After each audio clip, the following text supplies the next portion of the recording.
Hello, welcome back to the dollhouse. I am the doll, and today I'm talking about ways that women turn men off. I don't hear about these three things on YouTube a lot, so I'm really trying to help somebody because I know that loneliness is a killer, okay? And pride makes a lot of women act like they don't even want men, but they do. Not being able to show vulnerability, not being able to show that they really want a man, it's a real hindrance.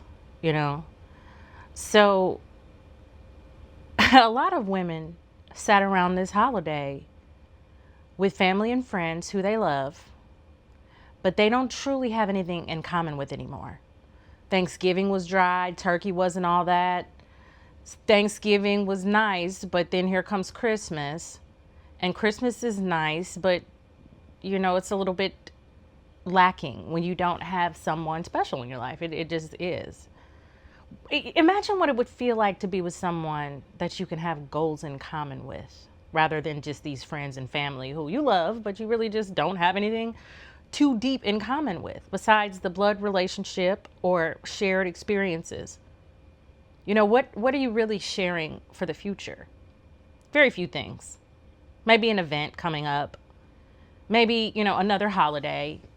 But really, it's good to have someone to share milestones with, someone who balances you out, someone who will go and get you that extra cup of hot cocoa at the Christmas party, someone to take you to the emergency room in the middle of the night when the time comes, or in the middle of the day when the time comes, someone to go pick up the groceries when it's cold outside, someone to drop you off at the door of the restaurant because you don't want to walk.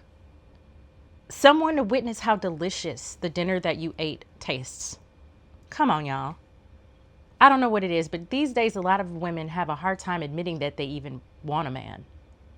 And that's a huge block. It's a huge energy block. Back in the day, women didn't hesitate to express their desire for a man. And there's nothing wrong with this. Go ahead, own your deep desires for companionship. Be clear about what you want out of life, because that's exactly how you get it.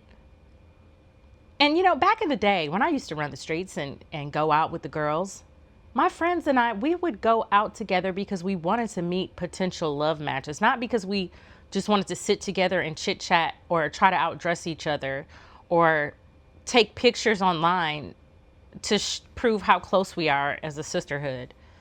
Some of y'all don't even know how to mingle. You just sit in booths getting hookah and bottle service, chatting and arguing and taking pictures. At 25, okay, maybe this is cool. It might be cute. But at 35, it is stale. It is stale and dry like that Thanksgiving turkey. I'm going to show some videos in just a bit. And acting like any of the women in these videos will only help you to secure the status of a man's placeholder at best. I know some beautiful women who can't even get to the status of placeholder. Beautiful women of all races that struggle with being a placeholder to achieving even that status. They can't even get to a second date. And it's sad because they want a man, and men want women too. They want women they can trust. They want women just as much as women want them. But so many people have been done dirty by life. Been so just walked on and stepped on by life, but they can't help it. They can't help but to be in balance. They have been abused by family. They've ended up being used up in relationships. People have been tricked by so-called friends, and they never did take the time to heal, to get therapy. They're out here dating. You might be one of them. Tricked, used. And it's easy to become like your abuser. It's easy to become like the people who've done you dirty. Some people adopt that scammy energy and they hold on to it. And that scammy mindset keeps them from believing that relationships actually can be symbiotic. Symbiotic. That means that the relationship benefits both people involved. Symbiotic. It means that you have created a win-win scenario. You both win. You can and should create a win-win situation in all your relationships, because that's how you get through life, with high integrity. Like creating win-win scenarios, not trying to beat somebody or get over. Anyways, let me get back into what's turning men off. A lot of women are turning men off doing small, little insidious things that ruins a man's experience with them. And people don't really remember all the smart things you say or what you had on. They remember how you made them feel. You know, I've done some of these things, so I know what they look like and I know how to describe them. And so I'm trying to help other people to prevent themselves from doing this. I'm going to look at some videos of, what I'm talking about. Even with my experience being approached by men, not to say that I don't get approached by men, but a lot of the time, it's a lot of fetishization. It's a lot of, oh, hey, sexy chocolate, a lot of, I love your skin. It's never normal. So, Okay, so now she is doing that social justice warrior thing where you can't even compliment her. Okay, wait. So you're telling me you're mad if people don't really talk to you and they talk to your light skinned friends because then they're not speaking to you. But then if they do talk to you, then they're fetishizing you. And then if they compliment your skin tone, if they go out of their way to compliment your skin tone, then they're fetishizing you. So do you see how she's already got a mindset of damned if you do, damned if you don't? Okay, y'all. I was blown away by this clip because it was so funny to me. Exoticals United, she posted this on her channel a few days ago, and I was rolling. Go check out the whole video. It's hilarious. I mean, and it's really true. It's not just hilarious. It's like, it's funny because it's true. This lady in this video is an example of someone who can't take a compliment. And the reason is because she lacks self-confidence. This is the first reason I'm going to discuss. The first thing that women are doing that turns men off. It sounds obvious, but having a lack of self-confidence rebuffs people this exact way. You can't even take a compliment. You second guess what's happening in the world. And even if someone is trying to like be shady and make a compliment to try and shade you, just is, if you're confident, you don't even have to say thank you. You can just be quiet. Just know yourself. Or you can say that's interesting. But most of all, saying thank you is enough in most instances, because most of the time people aren't trying to be shady. This woman has a deep-seated racial inferiority complex that prevented her from maybe making a connection. So, so many black women, they say they want to swirl. They want to open themselves up to dating other races. But so many of them have a problem with being seen. Like, they don't understand what it feels like to be noticed. And it makes them feel uncomfortable. And they might be in a group of women who are very used to being noticed, to being loved by their fathers, whatever, embraced by men who have brothers, and they don't know how to be noticed or seen. They feel like they want to wither away. They're not confident, and maybe even ashamed when a person of a different culture notices a difference rather than, saying something that compliments them on being similar. They're ashamed of the difference. They're ashamed of their cultural uniqueness. Now, she was mad that someone complimented her skin, and that's so wild, because let's think about it. If a black woman had complimented her skin, would she have thought it was weird? No, because there's nothing wrong with noticing that she has outstanding skin, because she actually has outstanding skin. They're not just complimenting her skin because it's dark, because there are hordes of dark-skinned people that don't get compliments on their skin. Her skin is even tone, and that's one of her best features. What other features stand out about you? Just be honest with yourself. Your hair's not even yours. It's sitting way too far back on your head. Your chest is exposed, and there's not a lot to write home about in that department. Like, what is it that stands out about you, ma'am? It's going to be your skin tone. It's gorgeous. Own it. Right? And newsflash, people of all skin tones get compliments on their skin. So should they feel fetishized by that? White skin gets compliments. Caramel skin gets compliments. Just because you're dark, it doesn't mean that you deserve compliments on your skin or that you're getting them simply because it's dark. It's like she felt ashamed by it.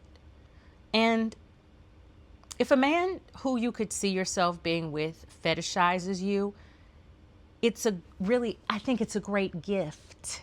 Like, do you want him to fetishize someone else? Don't be a dummy.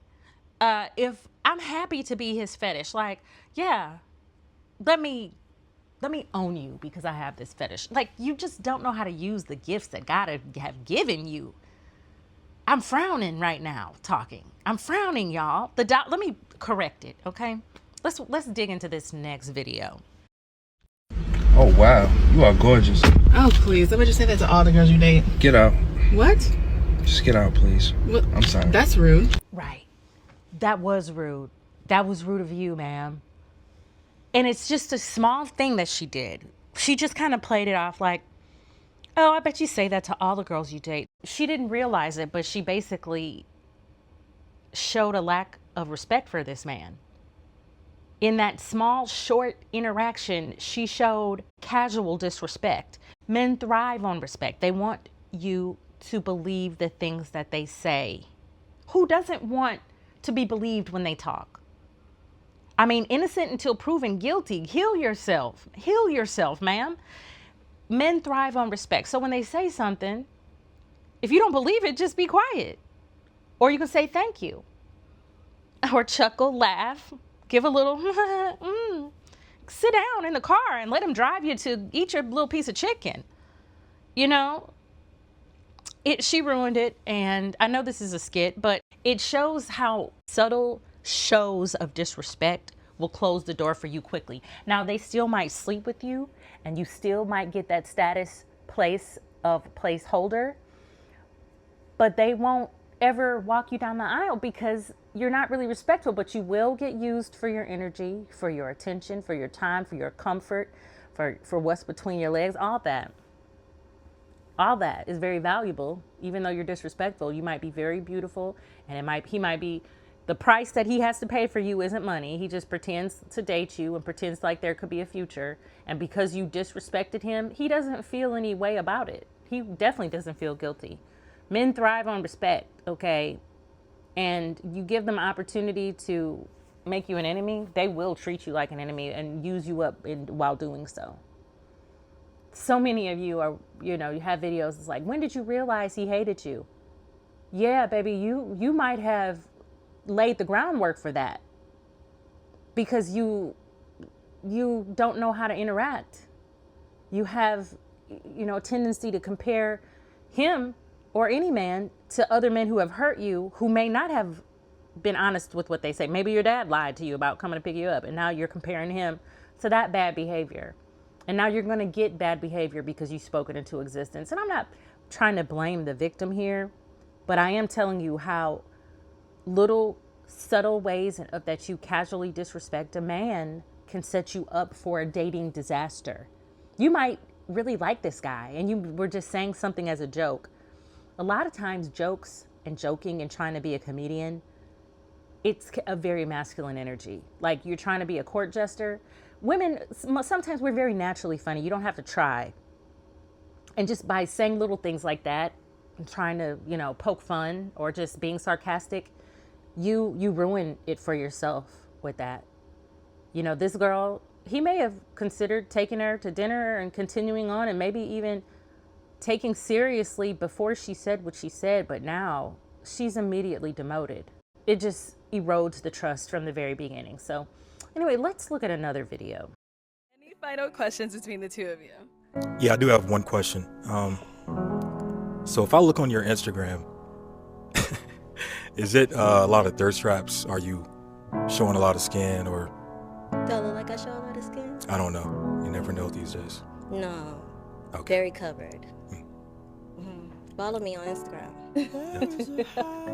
Okay. You're good? Okay, well, with that being said, is it a yes for you for her? I just don't like the way she just answered that, pretty much. I really don't. What was wrong with how she answered it? It was like do you like the way I just... Do I like the what did I say? It was the way you said that. You were like, do I look like I... Right, because she was wondering why you asked that question. Like that. I mean, you don't present like that, but I feel like it was a reasonable question in today's society. I just don't. like how you. I can't wait Yeah. till you see it. The way she answered his question, it shows a lack of vulnerability, a lack of good communication. But this is another way. This is the number 3 way that women can mess up their chances with a man, is by being combative and not being able to be vulnerable and admit flaws and maybe express, well, I don't know, I'm nervous. Like, what does it mean?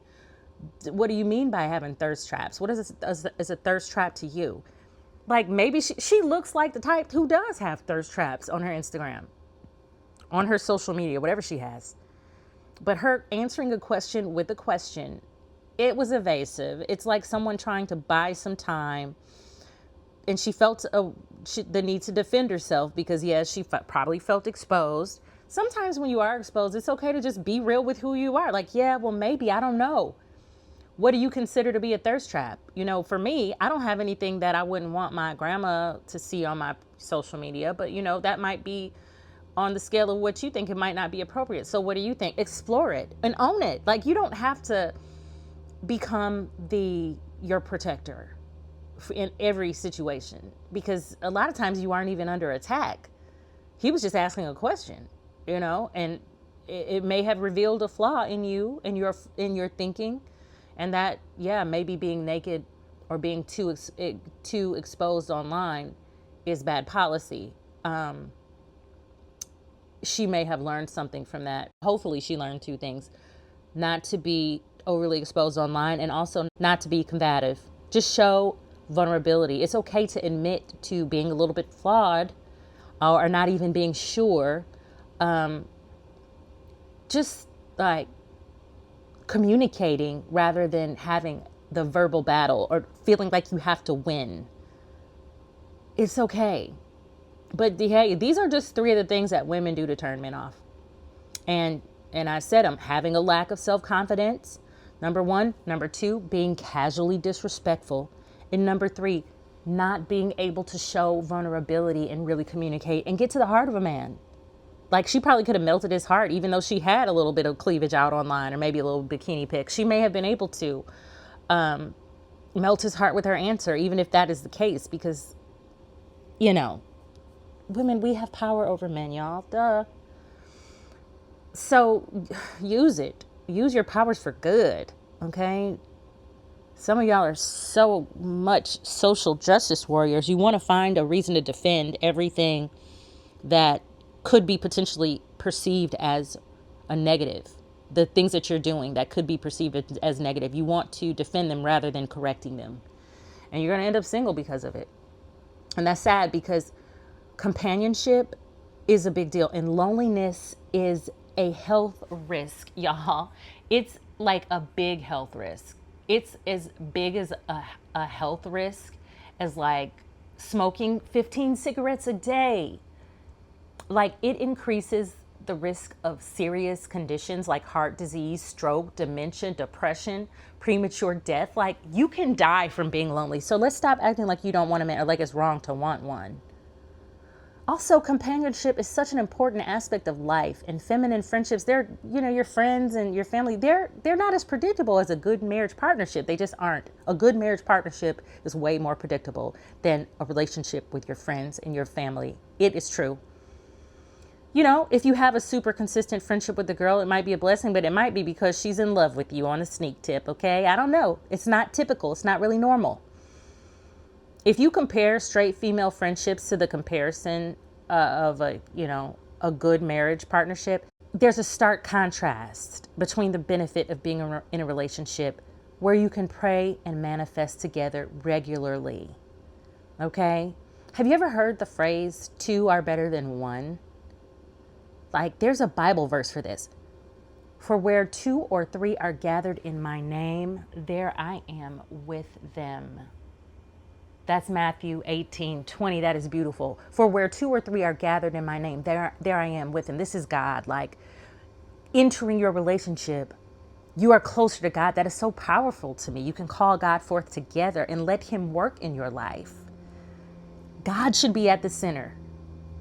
Not man, not you, not self-centered, not male-centered, not friend-centered, not God-centered, okay? Or spirit-centered, whatever it is you choose to put other than people on earth and yourself.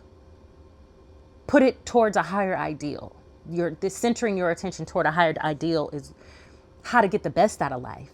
And if you can do it with somebody else, I mean, you can really take off like a rocket ship. I want other people to feel as good as I do, and to help people who may be doing things that are turning men off. Just stop.